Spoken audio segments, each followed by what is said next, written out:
Bro செம்ம காண்டா இருக்கு bro. எனக்கு காலைல 9 மணிக்கு வந்தேன் ப்ரோ. டிக்கெட் வேற புக் பண்ணேன். 7 நாள் கழிச்சுனா காசே வருமா? வெறுப்பா இருக்குது. அது முன்னாடியே சொல்லிருக்கலாம். நீங்க டிக்கெட் புக் பண்ணாதீங்க, ஓப்பனிங்லயே பண்ணாதீங்கன்னு சொல்லிருக்கலாம். டிக்கெட் புக் பண்ணி அந்த படத்துக்கு காலையில 9 மணிக்கு வந்து பார்க்கும்போது என்னடா படம் இல்லையா அப்படின்ற மாதிரி ஒரு மாதிரி இருக்கும். ரொம்பவே ஏமாந்துட்டாங்க. 7 நாள்ல வரும்னு சொல்லி ரீஃபண்ட் பண்ணிருக்காங்க. பாப்போம். செம்ம டிசப்பாயிண்டட். அதுல சந்தேகமே கிடையாது. வெறித்தனமா ரொம்ப கடுப்பாச்சு. காலையெல்லாம் சண்டை. ஆந்திரால இருந்து ஒரு 5 ஃபேன்ஸ் வந்து கதறானுங்க. இந்த படத்தை பாக்குறதுக்காண்டி நான் ஆந்திரால இருந்து வந்திருக்கேன் சார், என்ன சார் இப்படி பண்ணிட்டு, அதுவும் ரோஹிணி தியேட்டர்ல தான் நான் படம் பார்ப்பேன்னு வந்து நின்றுட்டு அவங்களாம் வந்து ஃபீல் பண்ணும்போது என் மனசுக்கு ரொம்ப கஷ்டமா இருக்கு. ஒரு சினிமா ரசிகனா எனக்கு ரொம்ப பெரிய ஒரு ஏமாற்றம் என்னன்னா, வீர தீர சூரனை பார்க்கணும் அப்படின்னு ஒரு எதிர்பார்த்து வந்துட்டு என்ன போய் இந்த லூசிபர் 2ல போய் உட்கார வச்சிட்டீங்களே, கொடுமை, படம் தாங்க முடியல. ஸோ அது வந்து டபுள் வருத்தமா போயிருச்சு. ஸோ எனிவேஸ் கண்டிப்பா எந்த படமும் யாராவது நீங்க வந்து பிரச்சனை பண்ணணும்னு முடிவு பண்ணீங்கன்னா முன்கூட்டி தயவு செய்து பண்ணிருங்க. இவர் அனௌன்ஸ் பண்றதுக்கு முன்னாடி எல்லாம் பண்ணிருங்க. லாஸ்ட் மினிட்ல எதுக்கு போயிட்டு அந்த ப்ரொடியூசர் ஏன் காலி பண்றீங்க? இங்க வந்ததுக்கு அப்புறம் அது நேத்து சொல்லியிருந்தாங்கன்னா கூட பரவாயில்ல, நம்ம ஏதாவது பிளானுங்க மாத்தி இருப்போம் என்னன்னு சொல்லிட்டு இங்க வந்ததுக்கு அப்புறம் பாத்தீங்கன்னாக்கா படம் இல்ல, கேன்சல்னு போது ஒரு பெரிய டிசப்பாயின்மெண்ட். நீங்க என்ன கூட விடுங்க பரவாயில்ல. ஒருத்தர் வந்து சியான் விக்ரம் ஃபேன் ஒருத்தர் ஆந்திரால இருந்து வராரு, காலையில வந்துட்டு ரொம்ப டிசப்பாயிண்ட் ஆகி போனாரு. அதெல்லாம் பார்க்கும்போது ரொம்ப வருத்தமா இருந்துச்சு. இந்த மாதிரி ஒரு ஒரு படம் தமிழ் சினிமால வந்து ஒரு படத்தை ரிலீஸ் பண்றதுக்கு இவ்வளவு பிரச்சனைகள் ஏன் கொடுக்குறாங்க அப்படின்ற மாதிரி இருக்கு.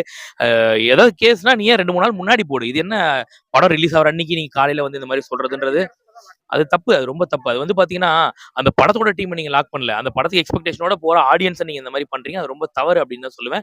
இப்போ என்ன ஆயிடுனா இதன் மத்தியில வந்து தமிழ் சினிமாவே இப்படிதான்ப்பா வரட்டும் எவனா பார்த்துட்டு சொல்லிட்டு அதுக்கப்புறம்னாக்கா அப்போ ப்ராப்பர் ஓப்பனிங் இருக்காது அந்த படத்துக்கு. ஸோ ப்ராப்பர் ஓப்பனிங் இல்லை அப்படின்னாக்கா எப்படி ஒரு படங்கள் வந்து வெற்றி படமா மாறும் யோசிச்சு பாருங்க. நீங்க ஏன்னா ஆடியன்ஸ் வந்து பார்த்தாதான், அவங்க பார்த்து ரிவ்யூ கொடுத்தாதான் போவோம். இந்த மாதிரி படங்களை நீங்க முடக்குனீங்கன்னா அப்ப எவன் ஒருத்தருமே காலையில நான் எழுந்து பெட்ரோல் போட்டு என் வேலையை நான் வந்து பர்மிஷன் வாங்கிட்டு நான் வந்து இங்க படம் பார்க்குற காசு கொடுத்து அப்படின்னாக்கா வரும்போது படம் இல்லை அப்படின்னு சொல்லும்போது எவ்வளவு டிசப்பாயின்மெண்ட் ஆகுது. திருப்பி அவனோட பிளான் மொத்தம் போஸ்ட்போன் ஆகுது. என்ன பண்றதுன்னு தெரியாம இது பண்றான். இதெல்லாம் கொஞ்சம் யோசிக்கணும். ஒரு கேஸ் போடுற நீ போடு, வேணாம்னு சொல்ல முடியாது. அந்த படத்துல ஏதோ ஒரு கருத்து முரண்பாடு இருக்கு, ஏதோ ஒரு பிரச்சனை போடு, 2-3 நாள் முன்னாடி போடு, இல்ல முன்னாலாவது சொல்லு. அட்லீஸ்ட் காலையில வரும்போது ஒரு விஷயம் சொல்றீங்கன்னா ரொம்ப தவறு. பெரிய டிசப்பாயின்மெண்ட் ஆயிடுச்சு உண்மையிலேயே. இப்ப நான் எப்ப அந்த படம் வருதோ அட்லீஸ்ட் அந்த படம் வந்து எவனா ஒருத்தன் பார்த்ததுக்கு அப்புறம் நம்ம பார்க்கலான்ற மாதிரி ஒரு விஷயம் வந்துச்சு. இது வந்து அந்த படத்தை வந்து கஷ்டப்பட்டு இவ்வளவு பணம் போட்டு ப்ரொடியூஸ் பண்ற ஒரு ப்ரொடியூசருக்கு எவ்வளவு ஒரு நஷ்டம் யோசிச்சு பாரு. இப்ப எங்களை மாதிரி ஆட்கள்லாம் வந்து சினிமா என்னைக்கு எந்த ஒரு மொக்க படமா இருந்தாலும் போய் பாக்குறவங்க ஒரு பெரிய பெரிய படங்கள் வரும்போது நாங்கெல்லாம் பார்ப்போம் கண்டிப்பா. பட் இப்ப என்ன ஆயிடுதுன்னா ஐயோ வனம்பா எதுக்கு போயிட்டு தேவையில்லாம திருப்பி திருப்பி அலைய முடியுமா நம்ம அப்படின்ற மாதிரி தோணுதுன்னா அந்த ப்ரொடியூசருக்கு இது ஒரு பெரிய நஷ்டம். இது வந்து எல்லாருமே யோசிக்கணும். தமிழ் சினிமால இருக்கக்கூடியவர்கள் யோசிக்கணும், ஒரு கேஸ் போடக்கூடிய நபர்கள் யோசிக்கணும், இது எந்த அளவுக்கு பாதிக்குது அப்படின்னு சொல்லிட்டு. ஸோ அது மாதிரி பண்ணாதீங்க அப்படின்னு சொல்லுவேன். வேற ஒன்றும் இல்லை. கண்டிப்பா பண்ணுவாங்க, கண்டிப்பா பண்ணுவாங்க. நீங்க பாருங்க, நீங்க ஜனநாயகனுக்கு எவ்வளவு பிரச்சனை வரப்போது பாருங்க. அஜித்துக்கு வராது. அஜித் வந்து பாத்தீங்கன்னா அவருக்கு எதுக்குமே பிரச்சனைக்கு வராம அப்படியே ஒதுங்கி போறவரோ அவர் எதுவும் நோண்ட மாட்டாங்க. புரியுதா இல்லையா? விஜய்க்கு வரும். ஜனநாயகன் படத்துக்கு எவ்வளவு பிரச்சனைகள் வரப்போகுது மட்டும் பாருங்க. அது மாதிரி பண்ணக்கூடாதுன்னு சொல்றாங்க. ஏன் ஒரு படத்தை எடுத்து ரிலீஸ் பண்றாங்க அப்படின்னாக்கா அந்த படத்தோட கருத்துல முரண்பாடு இருந்தா படத்து மேல வழக்கு போடு, வேணான்னு சொல்ல. கொஞ்சம் முன்னாடி நீ கேன்சல் பண்ண அவங்களும் கோர்ட்ல வாதாடும், பிரச்சனை கிடையாது. ஆனா ஒரு ஆடியன்ஸை டிசப்பாயிண்ட் பண்ணாதீங்க அப்படின்னு தான் சொல்லுவேன். ரெண்டாவது ஒரு கருத்து சுதந்திரம் அப்படின்றது எல்லாருக்குமே இருக்கக்கூடியதுதான். அதை வந்து முடக்காதீங்கன்னு சொல்லுவேன். வேற ஒண்ணும் கிடையாது. பயங்கர எக்ஸ்பெக்ட் ப்ரோ. எப்படின்னா ஒரு வாரத்துக்கு முன்னாடியே டிக்கெட் வேற ஓபன் பண்ணி விட்டாங்க. எப்பவுமே 2 நாளைக்கு முன்னாடி அந்த மாதிரி தான் ஓப்பன் ஆகும். இப்போ ஒரு வாரத்துக்கு முன்னாடியே ஓபன் பண்ணி விட்டாங்க. டிக்கெட்ல எங்க புக் ஆயிருமோன்னு அவசரமா புக் பண்ணி வச்சிருந்தேன். ஏன்னா ட்ரைலர் பார்த்துட்டு அந்த அளவுக்கு ஒரு எக்ஸ்பெக்டேஷன் இருந்தது. ஏன்னா விக்ரம் சார் ஒரு கெட்டப்ல மாசு அவரா அவர் பையனை 2 போட்டு நடிக்க வச்சிட்டாரா அப்படிங்கிற டவுட் வர அளவுக்கு அந்த ஒரு ஹைப் இருந்தது. அந்த அளவுக்கு ஒரு ட்ரைலர் கொடுத்தாங்க. ஏன் நேத்து கூட பாத்தீங்கன்னா ஒரு ப்ரொமோஷன்ஸ் எல்லாம் பண்ண மாதிரி இருந்தது. ஆடியோ லான்ச் போயிருது, புக் பண்ணி ரிட்டர்ன் ஆயிடுச்சு ப்ரோ. அதுதான் சொல்றேனே. அது நேத்து எனக்கு காலையில இன்ஃபர்மேஷன் சொன்னாங்க அந்த மாதிரி கேன்சல் ஆக போகுது அப்படிங்கிற மாதிரி. எனக்கு வந்து நம்பிக்கை இல்லை. அது எப்படி நம்ம புக் பண்ணிருக்கோம். இத்தனைக்கும் பாத்தீங்கன்னா ப்ரொமோஷன்ஸ் அவ்வளவு பண்ணிருக்காங்க, சாங்ஸ் எல்லாம் பண்ணிருக்காங்க. ஓகேங்களா, சாங்கோட அந்த ப்ரொமோஷன்ஸ் எல்லாம் சில இதெல்லாம் வந்தது. ஸோ இவ்வளவு பண்ணிட்டு அது எப்படி கேன்சல் ஆகும்? ஆகுறதுக்கு வாய்ப்பே இல்லை. டிக்கெட் ரிலீஸ் பண்ணாம இருந்தா கூட பரவாயில்ல. இப்போ ஒரு 10 டிக்கெட் புக் ஆயிருக்கு, அதனால நம்ம இன்னைக்கு கேன்சல் பண்றோம்னா அப்படின்னா பரவாயில்ல. இவ்வளவு டிக்கெட் புக் பண்ணிட்டு கேன்சல் எப்படி பண்ணுவாங்க அப்படிங்கிற மாதிரிலாம் யோசிச்சு வச்சுனேன். ஏன்னா 12 மணி ஷோவெல்லாம் ஆல்ரெடி ஃபுல்லு டிக்கெட்லாம் அந்த அளவுக்கு இருந்தது. அப்படி இருக்கும்போது எப்படி இது அப்படின்னு சொல்லிட்டு நைட்டு கிளம்பியெல்லாம் வந்து இங்க கொஞ்ச நேரம் வெயிட் பண்ணி பார்த்தேன். ஒரு 10 o'clock கூட ரிலீஸ் பண்றதுக்கு வாய்ப்புகள் இருக்குன்னு சொன்னாங்கன்னு சொல்லிட்டு. பட் வராது அப்படின்னு சொன்னதுக்கு அப்புறம் ரொம்ப டிசப்பாயின்மெண்ட். ஏன்னா ஆல்ரெடி துருவ நட்சத்திரம் ரொம்ப எக்ஸ்பெக்டேஷன் பண்ணோம். ஸோ அது இப்போ வரைக்குமே வந்த படாவே தெரில. ரொம்ப வருமா வராதாங்கிறத முடிவு தூக்கி போட்டு இதையாவது வரும் அப்படிங்கிற ஒரு நம்பிக்கையில இருந்தா கடைசி இதையும் இப்படி பண்ணிட்டாங்களே அப்படிங்கிற ஒரு கோவம் தான் வருது உண்மையா சொல்லணும்னா. நான் நம்பவே இல்ல. அதுதான் உண்மை. நான் அதனால எனக்கு இவங்க உள்ள கூட சொன்னாங்க பார்க்கிங் வேஸ்ட், கன்ஃபார்மா வரல, கேன்சல் பண்ணிக்கோங்க. இல்ல இல்ல வரும், எப்படியும் 10 10:30க்குலாம் ரிலீஸ் பண்ணிடுவாங்க. அட்லீஸ்ட் செகண்ட் ஷோவாவது ரிலீஸ் பண்ணுவாங்க. ஃபர்ஸ்ட் 9 மணி ஷோ கேன்சல் பண்ணா கூட செகண்ட் ஷோ நான் டிக்கெட் இங்கே எடுத்துக்கிறேன்னு சொல்லிட்டுலாம் வெயிட் பண்ணேன். கடைசி வரைக்கும் வராதுன்னு தெரிஞ்சதுக்கு அப்புறம் தான் நான் வேற படத்துக்கு போலாம், சரி வந்துட்டோம் உள்ள போட்டோம் எதுக்கு அப்படின்னு சொல்லிட்டு தான் நாங்க வேற படத்துக்கு போலாம்னு முடிவு பண்ணோம். படம் வந்து வீரதீரசுரன் வழக்கம் போல இல்லாம போன ஞாயிற்றுக்கிழமையே வந்து படத்துக்கு வந்து டிக்கெட் ஓப்பனிங் பண்ணிட்டாங்க. ஞாயிற்றுக்கிழமையே புக் பண்ணியாச்சு. எப்படா கிடைக்கும் கிடைக்காதுன்னு சொல்லிட்டு இந்த மாதிரி சுச்சுவேஷன்ல வந்து இந்த படத்தை வந்து பேன் பண்ணது, இந்த படத்தை ரிலீஸ் ஆகாம பண்ணது சதின்னு தான் நான் சொல்ல முடியும். ஏன்னா டேட் கொடுத்த அன்னைக்கு நீங்க கேஸை போட்டுருக்கலாம் இந்த மாதிரி பிரச்சனை எடுத்துட்டு. இதெல்லாம் வந்து ரசிகர்களையும் வந்து ரொம்ப நோஸ்கட் பண்ணணும், நோகடிக்கணும். விக்ரம் சாரை வந்து களங்கப்படுத்தணும் செஞ்ச முடிவாக தான் நினைக்கிறேன். எக்ஸ்பெக்டேஷன் தாறுமாறா இருந்துச்சு. அவங்களுக்கு தெரியும் ட்ரைலர்லேயே வந்து வேற லெவலில் பண்ணியிருந்தாப்புல. இதுக்கு முன்னாடி தங்கலான்ல வந்து உயிரை கொடுத்து உழைச்சாரு. ஆனால் பார்த்தீங்கன்னா அதுக்குள்ள எஃபோர்ட் வந்து அவர் கிடைக்கலன்னு தான் நான் சொல்ல முடியும். ஏன்னா அது ஒரு ஆர்ட் ஃபிலிம் கேட்டகரியில் போயிடுச்சு. அருமையான படம் தான். இருந்தாலும் பார்த்தீங்கன்னா கமர்ஷியலாக ஹிட் ஆகாமல் பாரஞ்சி சாரே வந்து படம் வந்து எனக்கு வந்து கை கொடுக்கலன்னு சொல்கிற அளவுக்கு போயிடுச்சு. ஆனால் அதெல்லாம் தாண்டி ஒரு தில்லு தூளோடைய மேட்டரை வந்து இந்த படத்தில் பண்ணியிருந்தாங்க. அதனாலே நம்ம சொல்றது செம்ம எலமெண்ட். அதனாலே நம்ம ஹைப் கூட்டிச்சு. இது மாதிரி வந்து விக்ரம் சாருக்கு வந்து ஹைப் படம் கூட நம்மளுக்கு ஓப்பன் ஆகல. அந்த அளவுக்கு வந்து ஹைப்பை கிரியேட் பண்ணி விட்டுட்டு இது பண்ணதெல்லாம் துரோகம்னு நினைக்கிறேன். சொல்றாங்க இந்த படம் 4 வாரம் கழிச்சு தான் வருதுன்னு சொல்லிட்டு ரொம்ப அதிருப்தியா இருக்கு.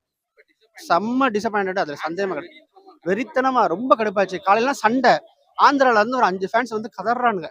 இந்த படத்தை பாக்குறக்காண்டி நான் ஆந்திரால இருந்து வந்திருக்கேன் சார், என்ன சார் இப்படி பண்ணிட்டு, அதுவும் ரோஹிணி தியேட்டர்ல தான் நான் படம் பார்ப்பேன்னு வந்து நின்றுட்டு அவங்களாம் வந்து ஃபீல் பண்ணும்போது என் மனசுக்கு ரொம்ப கஷ்டமா இருக்கு. ஒரு சினிமா ரசிகனா வர்றது வந்து நம்ம ஏன்டா வந்தேன்னு நம்ம கேட்க முடியாது.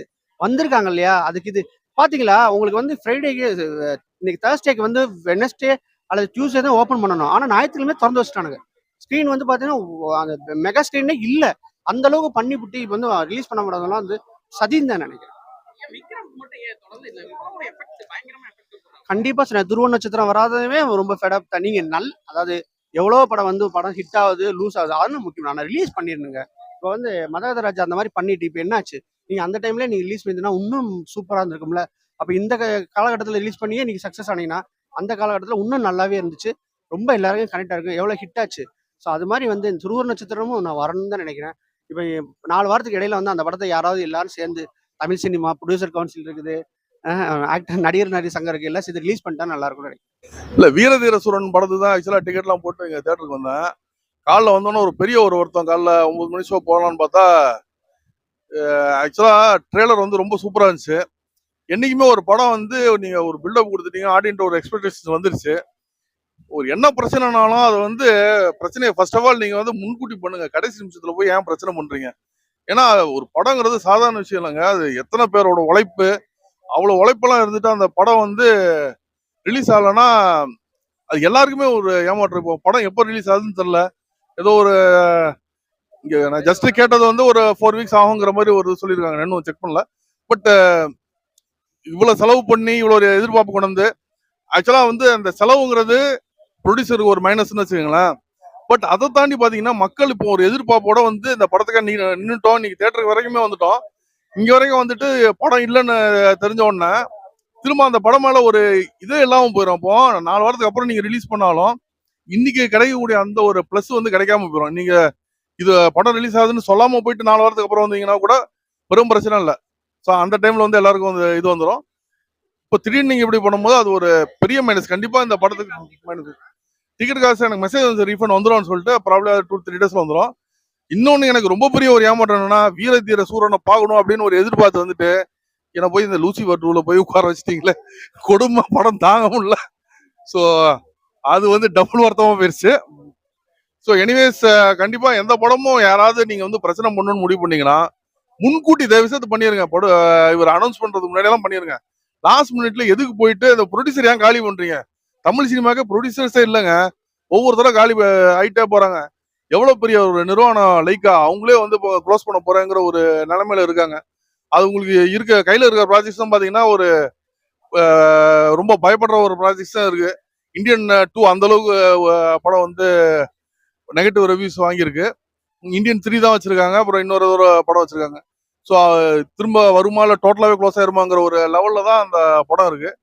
இதை கூட லைக்கா பிரசன்ஸ் தான் வந்துச்சு எம்பரான்ல. எம்புரானும் படம் டோட்டல் ஃபெயிலியர். அவங்க எப்படி படத்தை செலக்ட் பண்றாங்கன்னு ஒண்ணுமே புரியல. வெறும் ஃபெயிலியர் படமா செலக்ட் பண்ணிட்டு இருக்காங்கன்னு நினைக்கிறேன். அவங்க என்னென்ன படத்தை ரிஜெக்ட் பண்றாங்களோ அதை எடுத்து பண்ணாலே அவங்க ஹிட் மீண்டு வந்துருவாங்கன்னு நினைக்கிறேன். அவங்களுக்கு அந்த படம் செலக்ட் பண்ற ஒரு குழு வந்து சுத்தமா சரியில்லை. ஸோ அதுதான் ஒரு படம் வந்து தயவு செய்து ப்ரொடியூசரை காலி பண்ணி விடாதீங்க. உங்களுக்கு என்ன பிரச்சனையோ முன்கூட்டி பேசி என்ன உங்களுக்கு கேஷ் மேட்டரோ அதை வந்து சால்வ் பண்ணிக்கங்க. இப்படி வந்து படத்தையும் கொள்ளாதீங்க, சினிமாவும் கொள்ளாதீங்க. அவ்வளோதான் சொல்லுவேன்.